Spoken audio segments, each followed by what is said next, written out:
warahmatullahi wabarakatuh.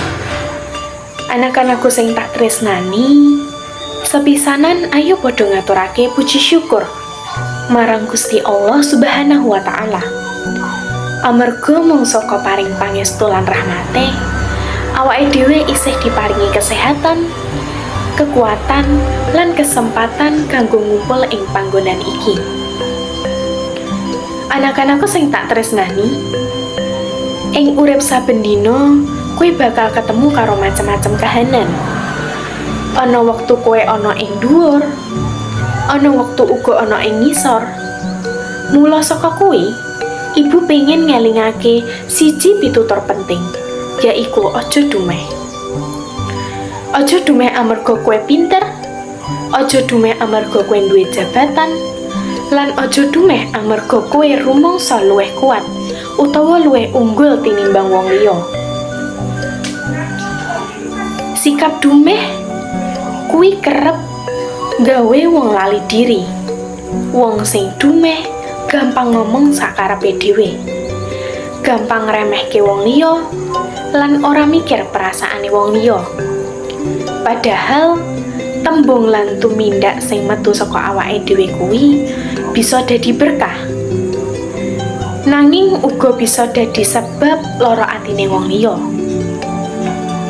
Gusti Allah wis maringi pepeling supaya manungsa ora tumindak sombong lan bisa ngendhaleni carane ngomong. Ing Al-Qur'an diterangake, A'udzu billahi minasyaitonir rajim. Bismillahirrahmanirrahim. Wala tusa'ir haddaka lin-nasi wala tamshi fil ardi maraha. Innallaha yuhibbu kulla muhtalin fakhur. Artine, aja mbuang rai marang wong liya amarga sombong, lan aja mlaku ing bumi kanthi gumedhe. Amarga Allah ora seneng marang wong sing sombong lan gumedhe.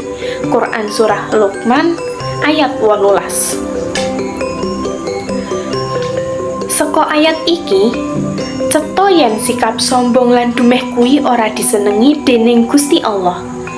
Wong sing pinter, sugih utawa duwe jabatan, yen ora dibarengi andhap asor, bakal gampang keblasuk marang tumindak sing ora becik. Mula ibu ngajak marang kowe kabeh, ing ngendi wae kowe manggon, len karo sapa wae kowe bebrayan, tansah elinga marang sikap andhap asor. Aja gampang ngremehake wong liya, aja seneng ngomong kasar, lan aja rumangsa paling bener dhewe. Wong sing bisa ngajeni liyan kuwi ku sejatine wong sing paling mulya.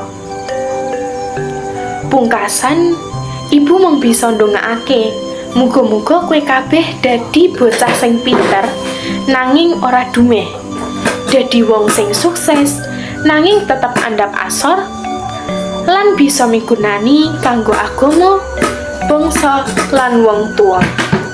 Yen sajroning ngendika ana tembung sing kurang trep, ibu njaluk ngapura. Billahi taufik wal hidayah, waridho wal inayah. Wassalamualaikum warahmatullahi wabarakatuh.